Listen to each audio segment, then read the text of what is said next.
ক্রমবর্ধমান শ্রমিক সংকট মোকাবিলায় আগামী 5 বছরে বাংলাদেশ থেকে অন্তত 1 লাখ শ্রমিক নিয়োগের কথা জানায় জাপানি কর্তৃপক্ষ ও ব্যবসায়ীরা।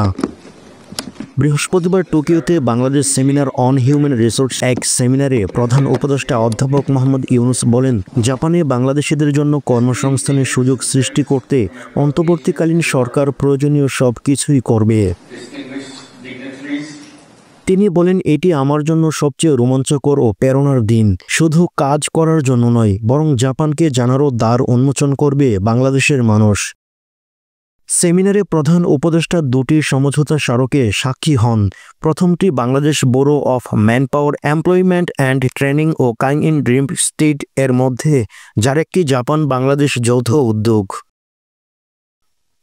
দ্বিতীয়টি বিএএমইটি ও জাপানের national business support combined cooperative 65টিরও বেশি কোম্পানির একটি ফেডারেশন।